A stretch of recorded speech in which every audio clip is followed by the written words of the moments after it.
Me metí en la música por accidente. Se convirtió en la pasión de mi vida. Pocas frases han capturado tan perfectamente toda una vida.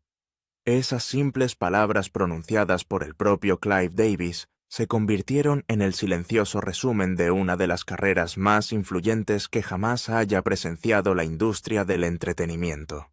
El 22 de junio de 2026, Clive Davis falleció pacíficamente en su casa de Manhattan, a la edad de 94 años, rodeado de la familia que lo acompañó durante este extraordinario viaje, que transformó tanto su vida como la historia de la música popular. Fuera de las ventanas de su apartamento, la ciudad de Nueva York seguía moviéndose a su ritmo implacable, con sus calles llenas de tráfico, conversaciones y luces intermitentes que nunca se detenían para nadie.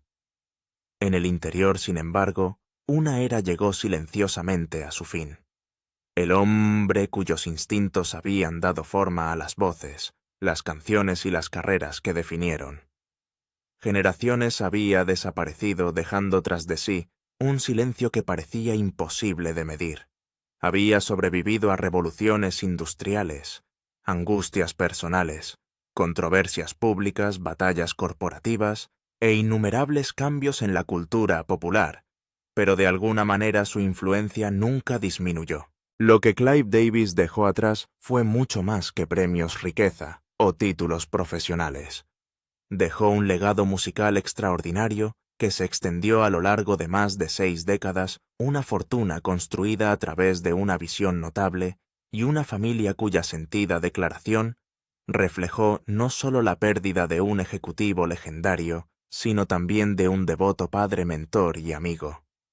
Para millones de oyentes en todo el mundo, él era mucho más que el hombre cuyo nombre aparecía en los créditos del álbum. Fue el arquitecto detrás de innumerables carreras, el hacedor de reyes que repetidamente cambió la dirección de la música popular simplemente creyendo en los artistas antes que nadie. Para comprender cuán notable fue realmente ese logro, hay que regresar al principio.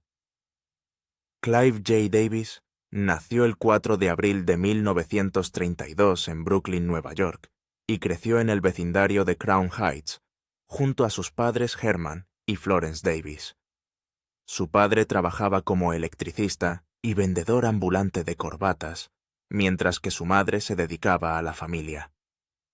Nada en su modesta casa sugería que algún día su hijo se convertiría en una de las figuras más poderosas que la industria musical jamás haya conocido. La vida le asestó a Clive golpes devastadores mucho antes de que el éxito lo alcanzara. Durante su adolescencia la tragedia ocurrió 2 veces en rápida sucesión, ya que sus padres murieron con solo 2 años de diferencia. Quedó repentinamente huérfano y se mudó a la casa de su hermana casada en Queens, obligado a crecer mucho antes de lo que la mayoría de los jóvenes imaginan. Para muchos ese tipo de pérdida podía haber cerrado todas las puertas importantes de la vida, pero para Clive Davis se convirtió en el comienzo de una historia completamente diferente. Incluso en medio del dolor, su extraordinario intelecto nunca dejó de abrir oportunidades. Obtuvo la admisión en la Universidad de Nueva York, donde se graduó magna cum laude en 1953 con una licenciatura en Ciencias Políticas. Luego vino otro hito que parecía casi increíble.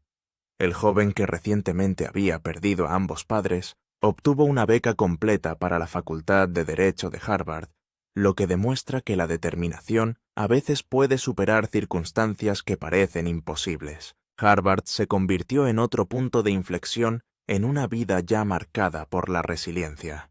Davis se graduó en la Facultad de Derecho de Harvard en 1956 y entró en la práctica jurídica privada en un bufete de abogados de Nueva York, comenzando lo que parecía ser una carrera perfectamente respetable, pero enteramente ordinaria.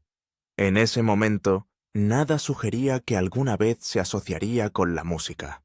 Su futuro parecía destinado a los tribunales, los contratos y las negociaciones legales, más que a los escenarios de conciertos y los estudios de grabación. Entonces el destino lo alteró todo silenciosamente. El bufete de abogados de Davis Representó a ICBDS como uno de sus principales clientes, y a través de esa relación aceptó un puesto como abogado asistente de Columbia Records, la división discográfica de la compañía, cuando solo tenía 28 años. Entró en la industria de la música no como productor, cantante o compositor, sino como abogado que revisaba contratos tras las puertas de su oficina.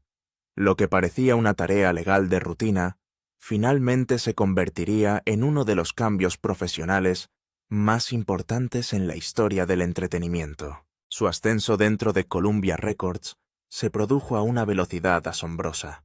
Davis pasó de abogado asistente a abogado general y luego a vicepresidente administrativo, impresionando a los ejecutivos con su mente aguda, su liderazgo tranquilo y su notable capacidad para reconocer oportunidades.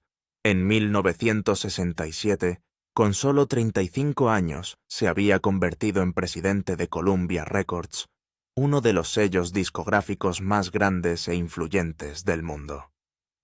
El joven abogado de Brooklyn de repente estaba tomando decisiones que cambiarían el futuro de la música moderna, a pesar de no haber trabajado nunca detrás de una consola de grabación. La gente a menudo se preguntaba cómo un abogado sin formación musical formal se convirtió en uno de los mayores buscadores de talentos de la historia. La respuesta fue sorprendentemente simple. A diferencia de muchos ejecutivos que veían a los artistas solo a través de proyecciones de ventas e informes financieros, Clive Davis realmente escuchaba música.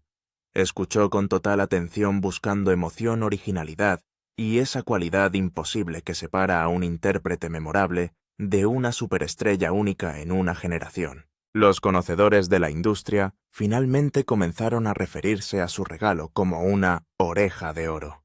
Fue un instinto casi extraño que le permitió escuchar una canción o descubrir a un intérprete y reconocer inmediatamente la grandeza comercial mucho antes que el público. Una y otra vez identificó artistas que otros ejecutivos pasaban por alto, construyendo una reputación que parecía casi mítica dentro del negocio discográfico. Su confianza rara vez dependía de las tendencias, porque confiaba en su propio criterio musical por encima de todo. Durante sus años al frente de Columbia Records, Davis reunió una lista que hoy se lee como un ala completa del Salón de la Fama del Rock and Roll. Contrató o defendió a artistas legendarios como Janis Joplin, Santana, Bruce Springsteen, Billy Joel, Aerosmith y Earth, Wind y Fire. Mirando hacia atrás décadas después, se siente menos como la lista de artistas de una compañía discográfica y más como una colección de hitos culturales que cambiaron permanentemente la música popular. Una historia ilustra perfectamente cuán valientes podían ser sus instintos a principios de la década de 1970. Davis asistió a una actuación de una banda de Boston relativamente desconocida, llamada Aerosmith, en Max's, Kansas City, en Nueva York. La mayoría de los ejecutivos vieron a otro grupo de rock en dificultades esperando un descanso. Davis vio futuras superestrellas. La banda nunca olvidó esa decisión, y años más tarde Steven Tyler lo honró mencionando directamente a Clive Davis en la canción de Aerosmith de 1979 No Surprise, inmortalizando al ejecutivo que creyó en ellos antes que el mundo. El éxito, sin embargo, no lo protegió de la controversia pública. En 1973, Clive Davis fue despedido de Columbia Records en medio de acusaciones de malversación de fondos de la empresa, durante lo que se asoció ampliamente con las investigaciones de soborno de la industria. La historia dominó los titulares, apareció en importantes publicaciones, incluida Rolling Stone, y transformó a uno de los ejecutivos más respetados de la música en el centro de una crisis profesional muy pública. Para alguien que había pasado años convirtiendo a Columbia en una potencia industrial, la experiencia fue a la vez humillante y profundamente dolorosa. Mucha gente habría aceptado tranquilamente la derrota después de semejante caída pública.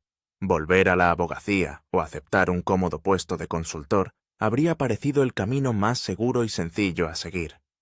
Clive Davis eligió algo completamente diferente. En lugar de permitir que la controversia defina su legado, decidió empezar de nuevo desde cero, demostrando que el fracaso nunca se convertiría en el capítulo final de su historia. Solo un año después, en 1974, fundó Arista Records, y lo que siguió se convirtió en uno de los segundos actos más importantes que jamás haya presenciado la industria de la música. Bajo su liderazgo, Arista presentó a Barry Manilow y Patti Smith a audiencias más amplias, ayudó a restaurar el éxito comercial de Aretha Franklin y se mantuvo consistentemente como uno de los sellos dominantes en la música popular durante más de 2 décadas. Davis no se había recuperado simplemente del desastre profesional. Había reconstruido un imperio aún mayor que el que perdió. Luego vino la decisión que muchos todavía consideran el momento decisivo de su extraordinaria carrera. En 1983, Clive Davis asistió a una actuación de una cantante desconocida de 19 años, llamada Whitney Houston, en el club nocturno Sweet Waters, de Manhattan, donde apareció junto al acto de cabaret de su madre. Casi de inmediato reconoció algo extraordinario. Antes de que el resto de la industria musical entendiera lo que estaban presenciando, Davis contrató a Whitney Houston confiando en instintos que rara vez le habían fallado antes. Fue un enorme acto de fe, especialmente para alguien que ya poseía una influencia inigualable dentro del negocio discográfico. No tenía ninguna necesidad profesional de apostar por un adolescente que nunca había lanzado un álbum comercial. Sin embargo, Davis creía que había descubierto una voz como ninguna otra, y se comprometió por completo a ayudar a que esa voz llegara al mundo. Su confianza eventualmente resultaría ser una de las decisiones más importantes en la historia de la música popular. Clive Davis hizo mucho más que firmar un contrato discográfico con Whitney Houston. Se convirtió en uno de los principales arquitectos de su carrera, seleccionando cuidadosamente canciones, dando forma a los álbumes, guiando la dirección artística y ayudando a crear la imagen pública que la transformó en un ícono global. Álbum tras álbum, gira mundial tras gira mundial, permaneció profundamente involucrado en cada etapa de su notable éxito.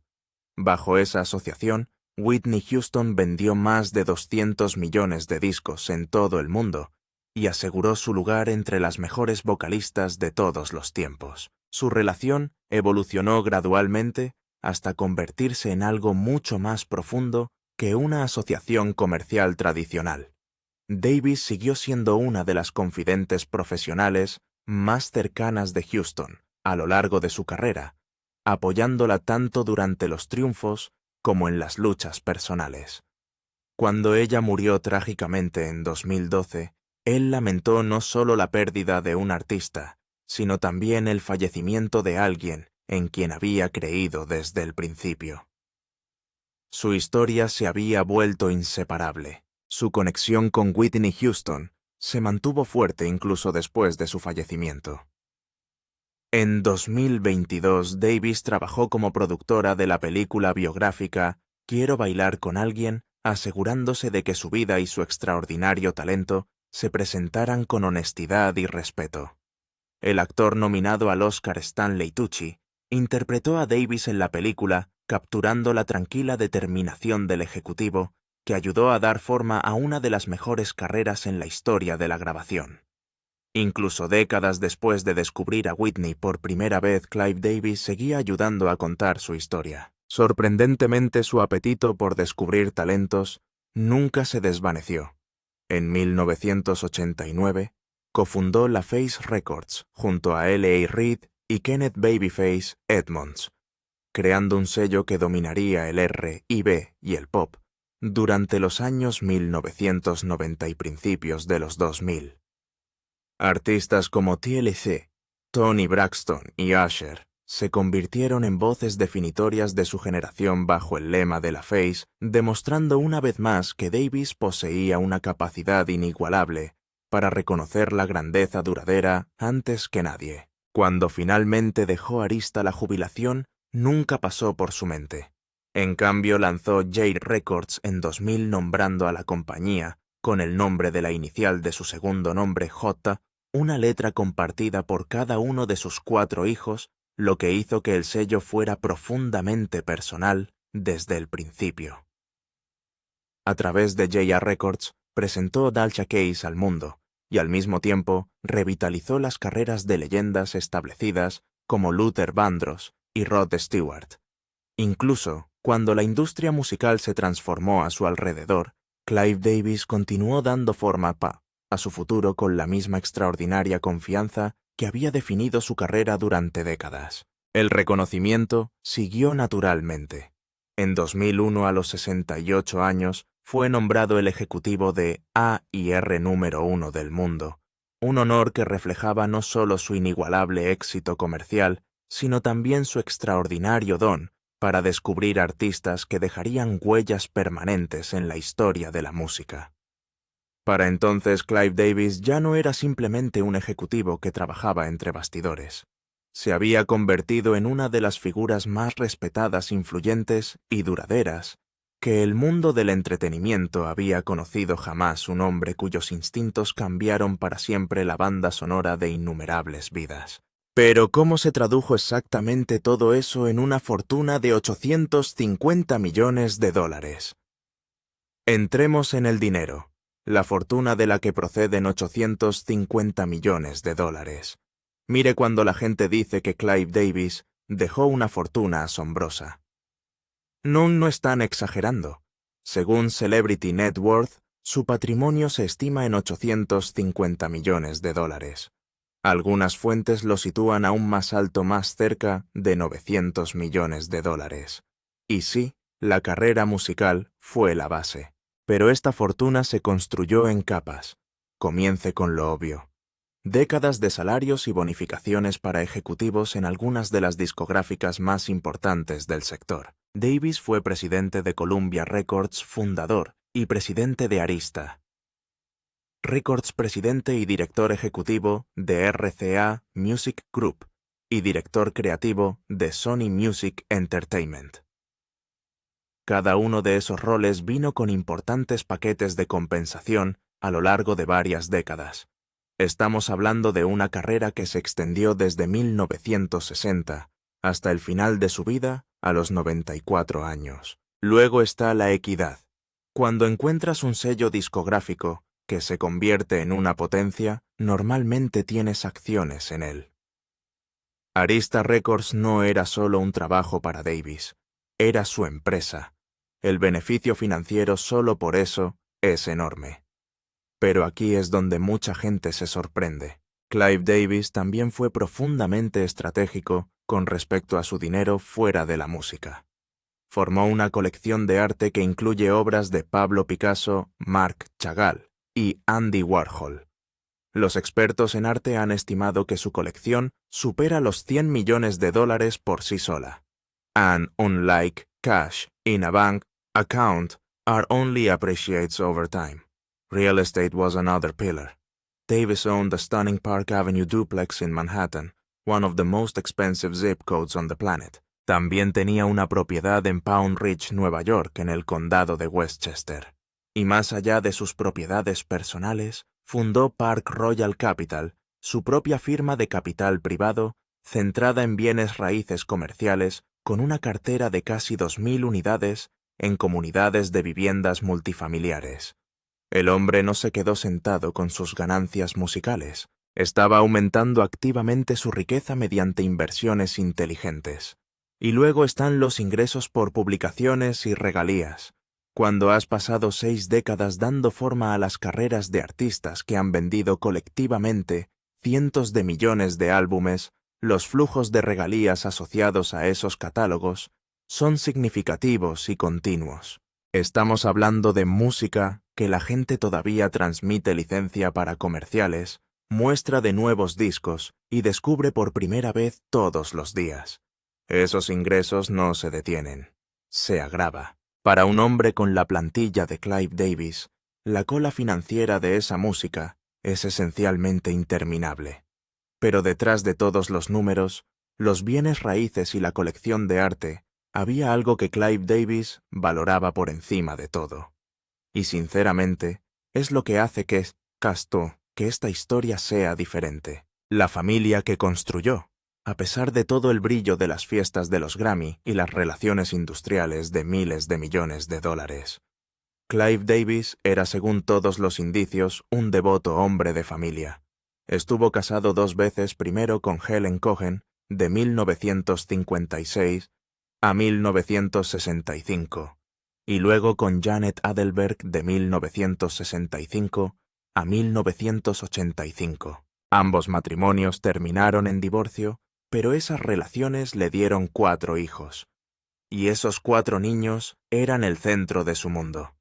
Su hijo mayor Fred, nacido en 1960, se convirtió en un destacado banquero de inversiones en medios y socio de Rain Group. Su hija Lauren, nacida en 1962, es abogada del mundo del entretenimiento y profesora de artes en la Escuela de Artes Tisch de la Universidad de Nueva York, el mismo programa que lleva el nombre de su padre, el Instituto de Música Grabada Clive Davis.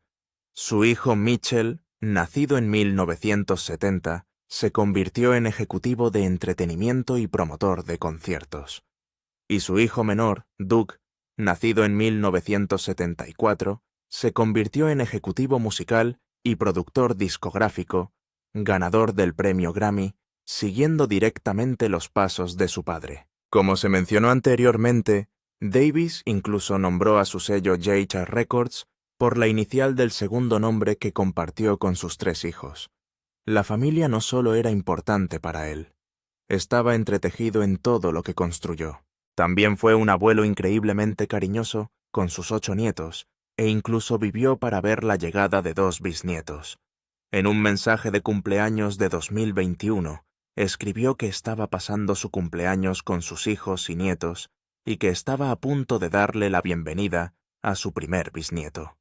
Agregó que su familia, amigos y proyectos contemporáneos lo mantuvieron joven. En sus últimos años, Davis compartió su vida con su socio de toda la vida, Greg Schriffer, diseñador de interiores y agente de bienes raíces.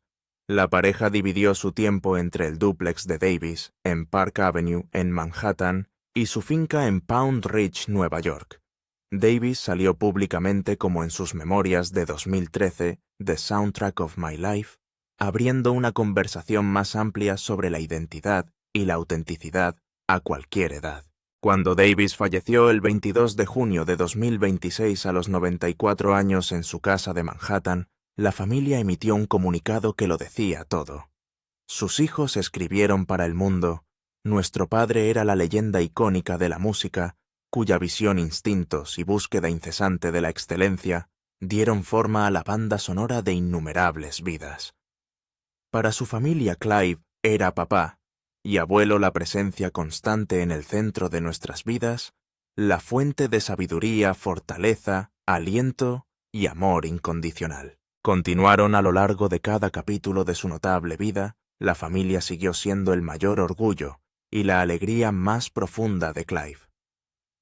Hoy celebramos no solo a una figura destacada cuya influencia cambió la música para siempre, sino también al hombre que dirigió nuestra familia con gracia, generosidad y amabilidad. Si eso no te hace sentir algo honestamente, ¿qué lo hará? ¿Y qué pasa con el legado que deja no solo para su familia, sino también para la música, la cultura y la industria, que básicamente reconstruyó desde adentro? El legado más que el dinero.